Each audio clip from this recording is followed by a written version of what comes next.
Welcome back to the Thursday evening Cowboy Fashion Report. This evening I've got on my old powder blue pearl snap. Those pearl snaps. I was wearing old powder the first time I ever did this ignorant shit about a year and a half ago. Sure never thought I'd still be doing it. But kind of keeps me entertained. Well, I was thinking about an old buddy I had back about 30 years ago up there on the Wyoming-Colorado line. His name was Antonio Garcia. Yeah, he was imported from Mexico. Him and his family had a lovely wife, little girl. And me and Tony made lots of tracks together. And he didn't speak much English, and I didn't speak any Spanish. But boy, we got along, and he taught me a lot. He could ride anything you could throw a saddle on, and rope anything that wore hair. And probably some stuff that didn't wear hair. He taught me some cool loops. And he could 4-foot them broncs like you see on Facebook now, them char rodeos, and just pancake them. Boy, he's badass with a rope. Anyway, the language barrier was there, and it was definite, and pretty much the English words that Tony knew, he just stuck a Y on the end of them. And he taught me a few Spanish cuss words. That's pretty much still all I know. But we communicated good. Well, years later, I worked up there in Panhandle, Texas, different places. And I noticed that up there, any English words that them fellas from Mexico knew, they stuck a Y on the end of it. And I finally figured out when I worked for Nick Holt where that came from.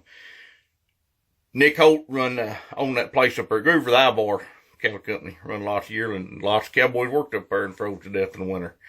But Nick, he used to work quite a few boys from Mexico, and Nick didn't speak much of word Spanish. But he thought if he stuck a Y on the end of English words that he was pretty much talking Spanish. And then poor new kids would come in and he'd love to tell them to do something. Well, hell, they didn't know what he was saying. Well, he'd just go to telling them louder and put more Y's on them. And pretty soon they'd go to doing something and it all worked out. But I thought it was kind of funny. He kind of made up his own language. And it's not really Spanish. It's not really English. But anybody that's worked up in that country kind of knows what I mean. You learn to communicate even if you don't speak either one of them. But, I'm going to tell you a few of the major phrases and maybe define them in English for you.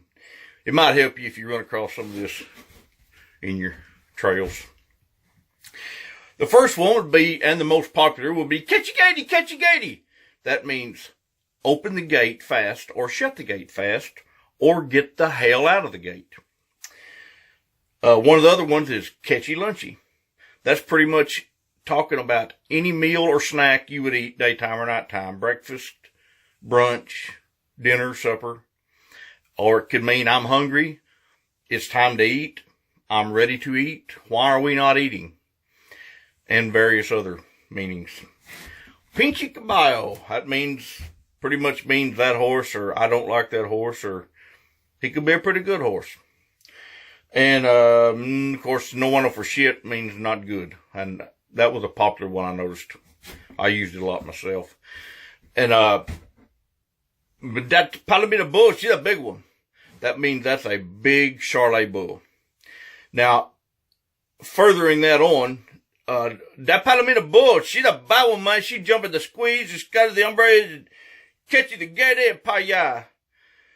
That whole sentence meant that very large, mean Charolais bull jumped out of the squeeze chute, ran over most of the ground crew, tore a gate off the hinges, and got away.